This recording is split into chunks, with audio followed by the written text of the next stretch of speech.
De volta com o Viver Bem, falando sobre insônia. E é interessante de esclarecer, doutor Gunter, se o ambiente influencia na indução do sono. Ou alguns hábitos, né? Tem pessoas que conseguem dormir com a televisão ligada, outras pessoas já não conseguem.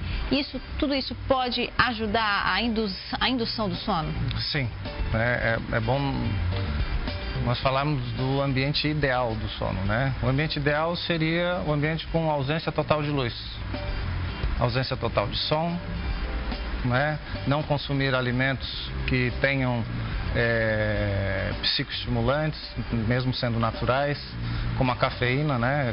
Café, chá verde, chá preto, refrigerantes à base de cola, eles devem ser consumidos no máximo até 4 horas da tarde. Essa é a hora ideal. Inclusive, a gente tem alguns tópicos que até acabam voltando um pouco na questão das causas da insônia, né? Por exemplo, a suspensão, a redução do consumo de bebidas alcoólicas, o uso de estimulantes como o café, o chá preto, como o senhor mesmo estava falando, tudo isso realmente atrapalha. Aquela pessoa que consome café o dia inteiro, isso vai atrapalhar na qualidade do sono dela. Se fizer o consumo até as 4 horas da tarde, né, às 16 horas, a interferência pode ser minimizada. Mas não tem há pessoas organismos que acostumam? Claro, não. Tem pessoas que têm uma sensibilidade maior à cafeína, né, e elas não devem, às vezes, fazer consumo da cafeína em qualquer horário da tarde, né, que isso pode interferir no sono. Atividade física também, atividade física intensa, né, provoca uma liberação muito grande de adrenalina, noradrenalina, que pode também interferir no sono, né, Certo. Olha só, nós vamos conferir com a farmacêutica Valéria quais são os medicamentos que ajudam a combater a insônia. Então, vamos entender um pouquinho, doutor. Eu sou Valéria Rodrigues, sou farmacêutica e professora universitária na área de farmacologia. Os medicamentos mais leves que são utilizados para a insônia são os medicamentos naturais. Entre eles, os principais são a passiflora, que é extraída da folha do maracujá, e a valeriana. Esses dois são excelentes e são os mais leves que a gente tem. Existem outros medicamentos que também são muito utilizados, por exemplo, que são os medicamentos naturais que o corpo da gente faz, que é a melatonina. A melatonina, ela dá uma qualidade do seu sono.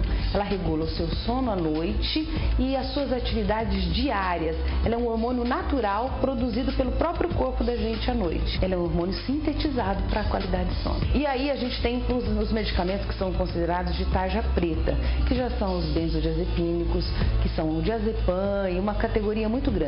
Esses fármacos, eles já são medicamentos controlados, eles modificam o tempo do sono, as fases do sono, mas eles podem causar dependência, tolerância, só são vendidos com indicação médica. Os medicamentos de tarja preta, que são os controlados, os benzodiazepínicos, eles são indicados quando você tem realmente uma alteração do sono muito grande. Por quê? Porque eles causam dependência, causam tolerância, e é só nos casos em que o seu médico ele tem a assertiva de fazer parte do seu tratamento, porque eles induzem realmente alguns efeitos colaterais. Algumas pessoas utilizam outros medicamentos, por exemplo, medicamento para alergia, que também são indutores de sono.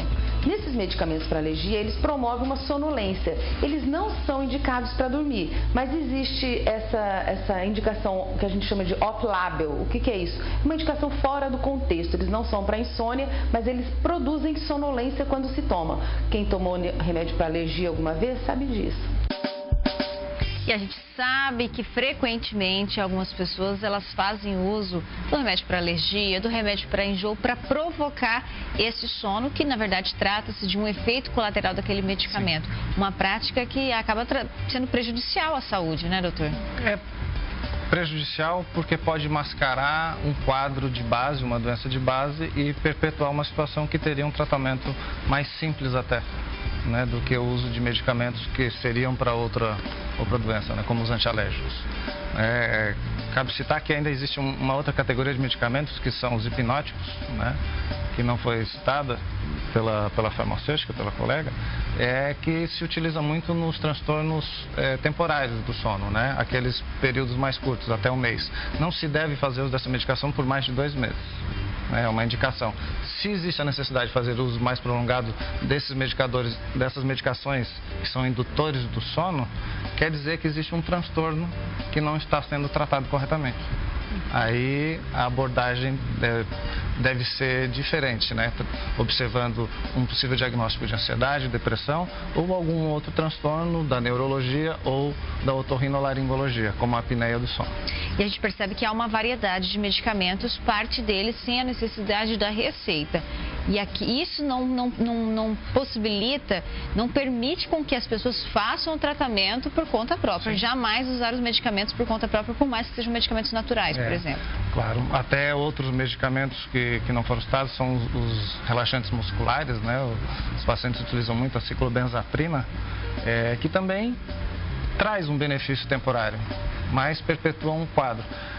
Vale ressaltar, falar um pouquinho sobre a melatonina, né, que é um hormônio que é sintetizado pelo próprio organismo, mas que agora é possível, né, fazer essa reposição. Nós não falamos ainda, mas a melatonina ela provém do triptofano, e é um aminoácido que está muito frequente nos nossos alimentos, principalmente nos queijos. Né? É muito interessante fazer esse reforço, essa suplementação do triptofano para alguns pacientes que teriam esse perfil. Então a alimentação poderia ajudar nesse ponto. Fundamental, né?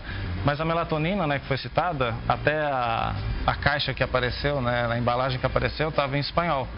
Porque no Brasil nós ainda não temos a comercialização industrial da melatonina, né? Existe uma regulamentação, existe só um fornecedor do princípio ativo e ela tá sendo manipulada em farmácias, né? Claro, com prescrição dos profissionais de saúde.